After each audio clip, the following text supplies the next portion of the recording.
রাবেয়া বছরীর নাম আপনারা সবাই শুনছেন। তো রাবেয়া বছরী রে, আমি ঘটনাটা সম্পূর্ণ বলতেছি না, খালি উদাহরণটা বলতেছি। রাবেয়া বছরী রে জিগাইছে, মানে ফুজাইল ইবনে আইয়াস, ওই জামানার শ্রেষ্ঠ বুজুর্গ বড় ওলি আল্লাহ, আল্লাহু আকবার বলেন। রাবেয়া বছরী রে জিগাইছে, মামা তুমি তুমি এই আল্লাহর আরশের সাইনবোর্ডের খবর তুমি কেমনে জানো? কয় হুজুর, আমার বাবা পাহাড়ে কাঠ কাটে, ওটা বাজারে বিক্রি করে, বিক্রি করার পরে যা টাকা হয় ওই টাকাটা মানে মানে এক ভাগ ঋণ দেয়, আরেক ভাগ ঋণ পরিশোধ করে, আরেক ভাগ আমরা খাই। সুবহানাল্লাহ বলেন। এক ভাগ কি করে? ঋণ দেয়, আরেক ভাগ ঋণ পরিশোধ করে, আরেক ভাগ কি করে? দান খয়রাত করি, খাই, উমুক তুমুক, বাস 3 ভাগ। তার ফুজাইল ইবনে আইয়াস কয়, আমি তোমার কথা বুঝলাম না, কি এক ভাগ ঋণ দাও? কয় হুজুর, এই জন্যে এক ভাগ ঋণ দেয়, আমার বাবা এক ভাগ ঋণ দেয়, আর এক ভাগ ঋণ পরিশোধ করে। আমার বাবা বাবার বাবা মাকে কি খাওয়াইতেছে। আমার বাবা মা আমার দাদা দাদি আমার বাবারে খাওয়াইছিল, খাওয়ায় নাই, এটা ঋণ পরিশোধ করতেছে মানে খাওয়াইতেছে, আর এটা ঋণ দিতেছে মানে আমগরে খাওয়াইতেছে, আমরা খাওয়ামু। কথা বোঝা গেছে কি? কথা বুঝতেছেন কি? বাস আরেক ভাগ যে যা হয় এটা আমরা আল্লাহ রাস্তায় দান খয়রাত করি। সুবহানাল্লাহ জুড়ে বলেন।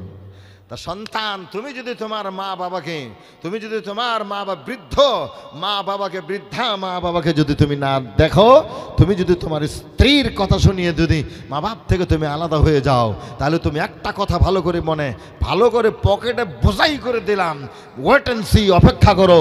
তুমি যেদিন তোমার সন্তানকে বিবাহ করবে, তোমার সন্তানের বউ তার স্বামীকে নিয়ে তোমার কাছ থেকে আলাদা হয়ে যাবে। কথা কন না কে? আলাদা হয়ে যাবে। কারণ ওই যে তুমি ধার দিছো, যে তোমার সুদ দিতে হবে।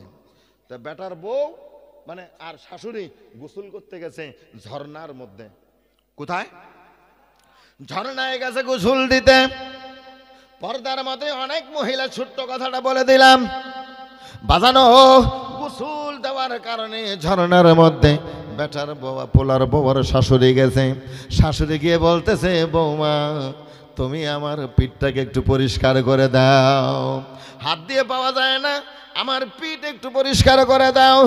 এবার শাশুড়ির পিঠ পরিষ্কার করে দিতে চায়, পুত্রবধূ হাত দিয়ে কেন জানি বারবার খালি পা উঠে পিঠের দিকে,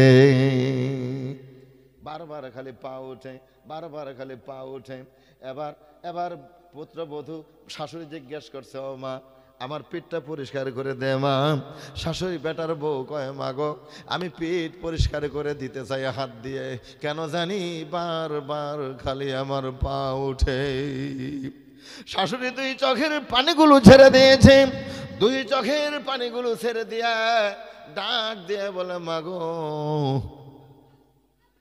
তোর পাও দিয়ে, তোমার পাও দিয়ে আমার পিঠের মধ্যে 2টা লাথি মারো, কারণ আমি আমার শাশুড়িকে লাথি মেরেছিলাম, ওই কারণেই তোমার পা উঠে আমার পিঠের দিকে।